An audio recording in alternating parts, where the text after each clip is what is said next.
Are you serious? Hello, welcome to another episode of How to Kill an Hour. My name is Marcus Bronze. My name is Sean. How you doing, Sean? I'm good, bro. How you doing? I'm good, man. Now, listen, we put out a request a few weeks ago saying we wanted you to send in some of your jokes so we could share them with you. Thanks to those who've been sending the DMs in on Facebook, Insta. A couple emails have popped in as well. And I guess now that we have a couple of those that have come in, we're regularly going to be reading those out. In fact, there's more to read out than we can read out, so this is probably going to happen again, and also you get a bonus bit of podcast as well. So without further ado, it's time to step into our new feature, which is called PUN-ishment. Yeah, punishment. Because I gotta be honest with you, there are some really good ones in here and there are some horrible ones, and I'm proud of you, the listeners, for sending them in either way, because I love a horrible pun, but some of them are actually quite good jokes. In fact, a number of the jokes were so funny and so close to the line that they're never going to make it on air. Maybe if we could do a jokes after dark section or something like that, or like a closed off area for those that are ready for it, then we might do it, but some of them were heavy. But anyway, Sean, let's smash through these jokes back to back, all right? And here and there we'll be shouting out some of you. Shout out to Jacqueline Vians, who sent this one, a pundable dad joke. How do you know a dad joke is a dad joke? How? It's apparent. Oh, the delivery was quality. I love it. It's apparent. It's apparent. All right. This one is from Ronald J. Cook. A new doctor was visiting a mental hospital for the first time, and he decided to take a walk on the hospital grounds. During his walk, the doctor came upon a patient that appears to be swinging an imaginary golf club. The doctor approached the patient and asked, "You hope to be well enough to go home soon, don't you?" The patient replied, "Just as soon as I get this hole in one." Moving on, the doctor came upon another patient appearing to be swinging an imaginary baseball bat. The doctor asked the same question. He asked the first patient, and the patient replies, "Just as soon as I get a home run." Feeling tired, the doctor decided to take a break, sat on a park bench right next to a patient who has his trousers down around his ankles and a peanut shell in the end of his penis. The doctor asked this patient the same question that he asked the other two previous patients. The patient looked at the doctor with an incredulous look on his face and asked the doctor, "Doc, can't you see that I'm fucking nuts?" Who's that from? Ronald J. Cook. Shout out to Ronald, man. Ronald. I like that. Big up Ronald. Keep them coming. This one's from Daljit Das, who said, "A joke for you guys. Johnny, it's a Johnny joke. It's Johnny's first day at a new school. There was the first lesson of the day, which was RE. Today, the topic of the lesson is what part of the body goes to God first, says the teacher. There's a silence and little Jenny stands up and says, "Miss, the first part of the body to go to God is the heart." "The heart, Jenny?" the teacher asked. "How so?" "Because that's where all the love for God is." "Great answer, Jenny. Anyone else?" Ben stood up and said, "The first part of the body to go to the God is the mind." "The mind, Ben?" asked the teacher. "How so?" "Because that's where all the thoughts of God are." "Great answer, Ben. Anyone else?" After moments of thought, Johnny stands up all excited and shouts, "Miss, the first part of the body to go to God are the feet." "The feet, Johnny?" the teacher asked in horror. "How so?" "Well," starts Johnny, "I walked past my mum's bedroom this morning and I saw mum lying there with her feet in the air saying, 'Oh God, I'm coming.'"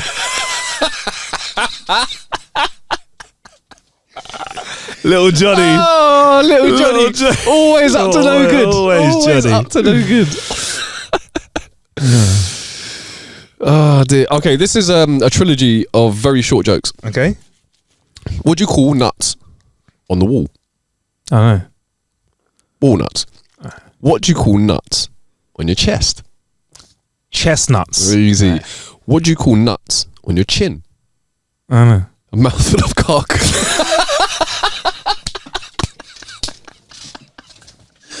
Oh dear.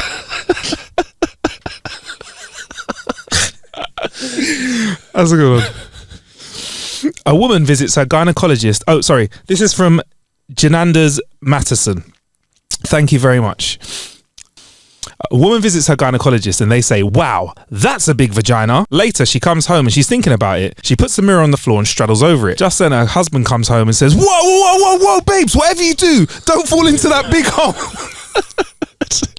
I'll tell you, that is a classic. That's an absolute classic. Jananda says she got that joke from Enid, so shout out to Enid as well. There Enid Blyton. Yeah, classic.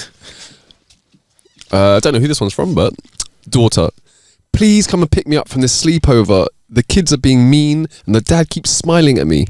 Mother, no, that's your house, your kids and your husband. I get it. We been there. All right. Grace says, this is for men who says men don't remember. A couple were Christmas shopping. The shopping centre was packed, and as the wife walked around, she was surprised to discover that her husband was nowhere to be seen. She was quite upset because they had a lot to do. Hence, she became so worried that she called him on her mobile phone to ask him where he was.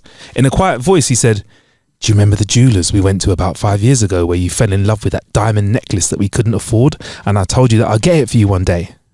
The wife choked up and started to cry and said, "Yes, I do remember that shop." He replied, "Well, I'm in the pub next door."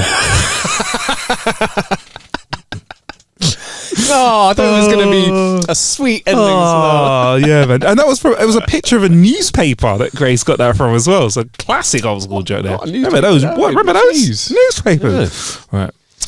Right. This is from Jack1092 Sparrow.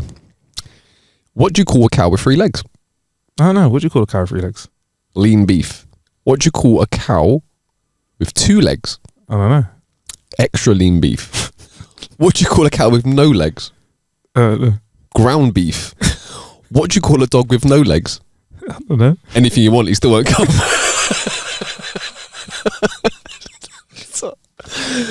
I don't know. So that's classic. Thanks, Jack Sparrow. All right. This might be the contender for our biggest bit of punishment of the show, by the way, Sean. Ooh. I saw 50 Cent making a sweater, and I said, "Gee, you knit?"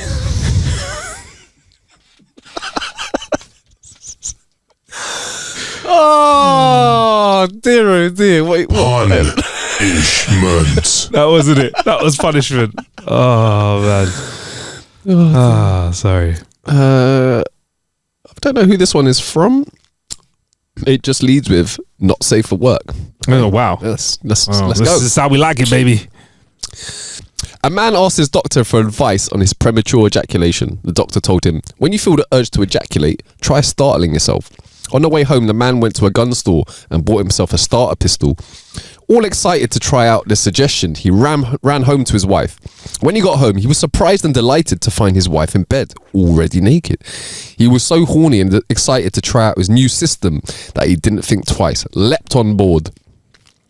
After a few minutes of foreplay, they found themselves in a 69 position. Sure enough, only moments later, the man felt the sudden urge to come.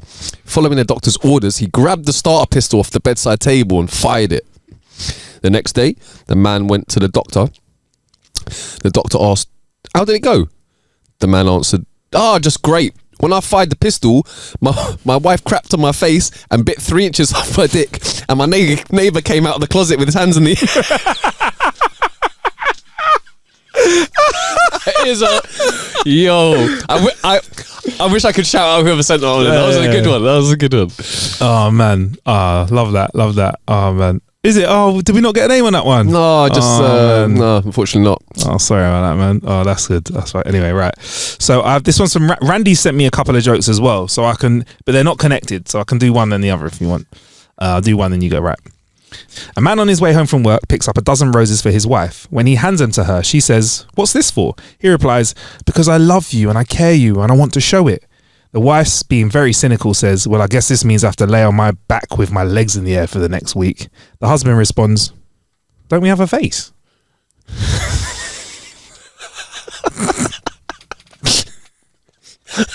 Yes, Randy. Yes, Randy. Yeah, big up Randy. I didn't see that one coming. This is a short one, so we can go back. So this one is from Oscar Gomez. Okay. And it says, "Liberaton. I got a job at the zoo circumcising elephants. The pay isn't that much, but the tips are huge."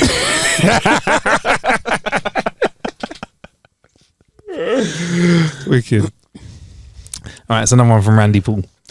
A husband is coming home from work and remembers that that day is their wedding anniversary, and as he always gets his wife her favourite flowers, anemones, for their anniversary, he stops at his favourite flower shop, but they're all out. He stops at 3 more, but no one has anemones. Finally, out of desperation, he settles on a miniature palm tree. When he gets home, he hands it to his wife and apologises, saying, "Look, I know it's not your preferred anniversary present, but they were out of them flowers everywhere." She's completely enchanted with the palm and says, "No problem. With fronds like these, who needs anemones?" A frond is a type of that is a proper like fart joke. Oh yeah, I'm not quite green fingered enough for. You did well to do anemones twice though. And then that's it. You're done now. Yeah. With friends like these, who needs anemones? There you go. Yeah. Or she would say, sorry, I might say it better for the edit. Sorry. Okay, so a small palm is called a frond. Frond. Yeah. A small palm is called a frond. Look at that learning stuff. With fronds like these, who needs anemones? Eh? There's a niche audience. Yeah. I mean, that's my last joke for today. And I think we know why. Yeah, go. All right. Doctor, under sex, you put only raw. The guy responds, you already know, fam. The guy also laughs. Doctor's like, you have chlamydia.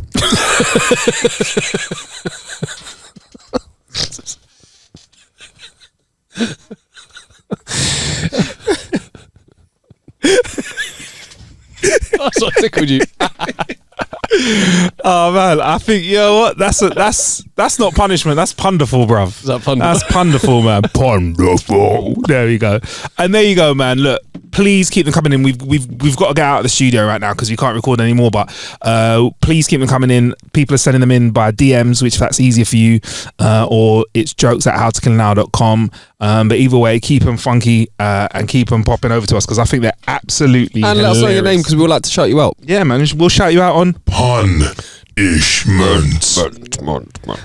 So yes, thank you once again for checking out How to Kill an Hour.